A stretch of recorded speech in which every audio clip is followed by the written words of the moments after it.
Yo, what's up everybody? Welcome to the video. Today I'll be reacting to the Philippine history. Bro, can I take these islands? No? Oh, come on. These are just a few islands. I'm sure you'd still have a lot left. What could possibly go wrong? Still no. Finders keepers. What the This is totally nothing compared to what they did before conquering Philippine Islands was cool. Huh? The Philippines. And it's 1521. This is the time when the archipelago has a thriving society which engages in trade, advanced agriculture, and sophisticated finance system. Then on March 17, after a year and a half of shipwrecks, discovering bodies of water, and shaming flat earthers, Fernando de Magallanes made his landfall on the Philippine That's Ferdinand Magellan. Islands with the main objective of finding a new route to the Spice Islands. On his arrival, he met a local chief with awesome looking tattoos and was like, "Hey, what's your religion?" Now you're a Catholic. We can now Alright, actually, to those people who don't know, Philippine is a Catholic country, I should say. Yeah, majority of people in Philippines, their religion is Roman Catholic, and the reason for that is because when the Spaniards conquered us, they're the ones who brought that religion. we'll be friends. And from now on, you're Don Carlos. He planted a cross on a hill because that's a cool thing to do and came up with a very cool name for the islands. Magellan loves island hopping, so he went to the island of Cebu and was immediately noticed by the locals. Hey, let's be friends, dude. Best lechon that way. Cebu is known for the roasted pig. That's why it's funny. And I'll give you 2 goats. Hang on, just a sec. We're now officially friends. I'm gonna help you defeat Lapu-Lapu if you want. And on April 27, with combined forces of Magellan and Dato Zula's men, they attacked Mactan with cannons and stuff. They were met by 1,500 fierce warriors, and there, legends say that he was struck by a poisoned arrow on the leg, badly hurt, and mobbed. 8 of his own men and 4 native allies died with him. However, the expedition around the globe went on and finally went full circle on September 6, 1522. Spain was so ecstatic and was like, the Treaty of Tordesillas is made by dumb people, so they updated it. And Portugal got so pissed, so they attacked and attacked until they didn't. Afterwards, Spain sent different expeditions to the newly discovered islands, and one of them is famous for coming up with the island's official name. Alright, I am going to send an expedition to discover the islands of the West. It's purely to discover the islands of the West. Las Islas Filipinas. I know it was called that before. An expedition to discover the islands of the West.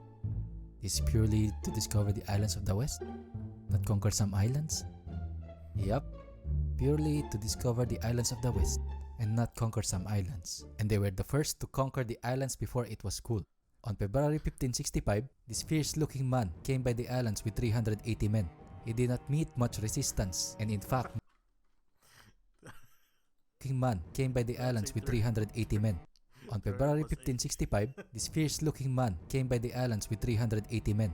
He did not meet much resistance and in fact made friends with different island chiefs. A few months later, he went to Cebu also to make friends. However, when the chief in that island heard of the Spanish return, he immediately ran away to the mountains. The Spanish, who is now getting angry at the time, reminded the Cebuanos had submitted to the Spanish authority 40 years ago and are now rebellious Spanish subjects. The town was sacked and they began construction of a camp. And after a few days, Tupas finally went down the mountain and presented himself at the Spanish fort and agreed to sign a treaty. Of course, not everybody is happy about this, so a chief from another island sailed to Cebu and hid themselves in the camp because they are thirsty for some Spanish blood. The following day at dawn, Legazpi's personal aide went out alone, probably to get some fresh air after a long night of partying hard, and was speared and beheaded. This is the first known revolt against the Spanish and it was brutally suppressed when Dagami and his company was captured and executed. Legazpi realized that Cebu is kind of a pain in the ass, so in 1569, he hopped to another island and built a settlement along the river. He sent his grandson to clean up an island of some naughty Muslim Moro pirates who had been plundering the villages. The next year, These men, who turned out to be a great in battles, were sent north to the island of Luzon along with the 120 Spanish and 600 locals. Goiti arrived in Pasig River and destroyed the cannons mounted at the bank. The King of Manila the King of Manila, along with the other chiefs, were defeated and they retreated to the other side of the river. Manila was conquered on May 24, 1570, and settlements were sacked. However, guerrilla offensives went on for another 10 months, so Goiti went back to Panay and told Legazpi that, hey, there's a kingdom in the island in the north, okay?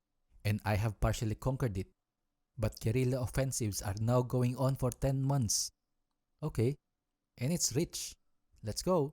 Then Legazpi went with a big force of 27 ships, along with 280 Spanish and 600 local soldiers, which surely will result to someone definitely getting hurt. Hey, I'm thinking. Let's think about peace, and let's be friends. And, in exchange, I'm going to exempt you guys and other of your fellow local nobility from taxes. I like the sound of that. Go on. And let's marry our children together. Genius. And as a result, on May 18, 1571, Legazpi had completely conquered the Kingdom of Maynilad and simplified its name. He even made the city capital on June 24, 1571. The King of Spain then even granted a coat of arms to the city, which is still being used up to this day, only with few modifications. Legazpi became the first governor of the colony until his death and was succeeded by governors who will further expand the colony. After his death, Legazpi was succeeded by a man who was like, what tax exemptions? And blatantly revoked the native nobles' privileges. The Kandula and Sulaiman were like, you're a jerk. So a revolt occurred, which was brutally suppressed. Afterwards, hey, just wondering. It looks like you're the one in control now. But I think it won't hurt if we're still to retain our title. Yes, you can still retain your title. Totally cool with it. Alright, that's good. So that means we can still collect taxes, right? Nope.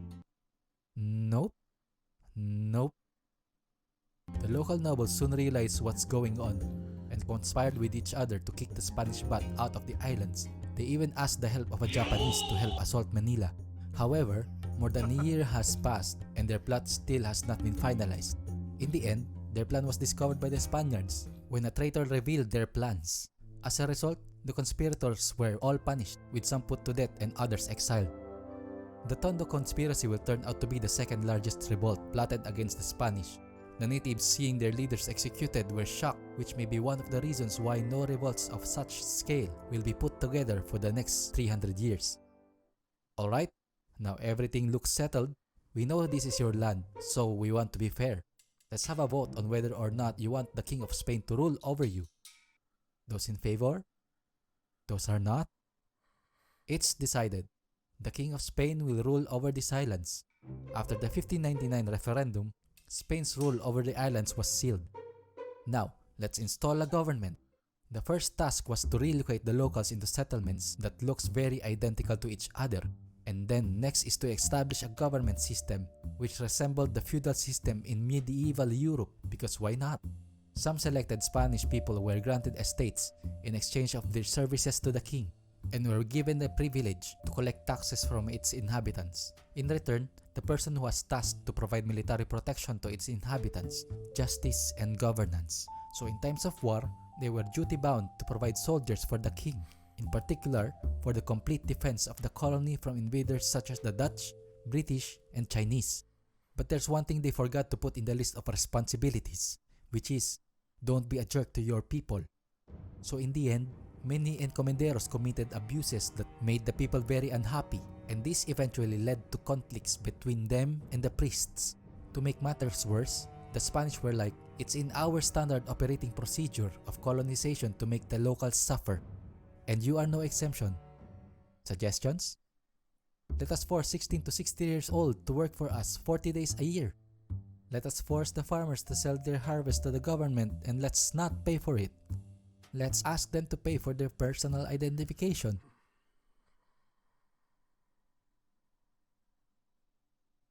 History taught us well that oppression brings hardships, and hardships lead to angry people. And oh boy, they sure did. Revolts after revolts after revolts spring up across the islands. But there is a problem. These revolts are not united, And as a matter of fact, there were a lot of times fellow Filipinos became instruments in suppressing them. In the end, all these revolts were brutally suppressed. Meanwhile, sorry, I'm afraid your brother cannot have a Christian burial because he died in a duel. And duel is prohibited by the church. Unacceptable. And that triggered the longest revolt in Philippine history that will last 85 years.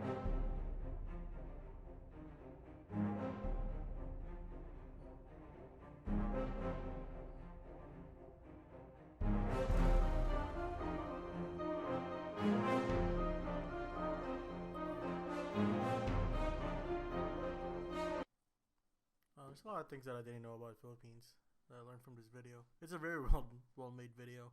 It's funny. It's easy to understand. But yeah, I didn't know Philippines was called Las Islas Filipinas before. I know we had that Las Islas, which makes sense, I guess, because Philippines is made of islands, different islands combined. So maybe that's why it's called that before. I don't know why they dropped it. But yeah, I know about that, and I didn't know that the coat of armor that was given to us by the Spaniards is still being used to this day, which is weird. Why would you keep that, knowing that they kind of like fucked us over? So that's kind of weird, I guess. Like if it were for me, like I wouldn't use that anymore. Like as soon as we kicked them out, we should have changed that.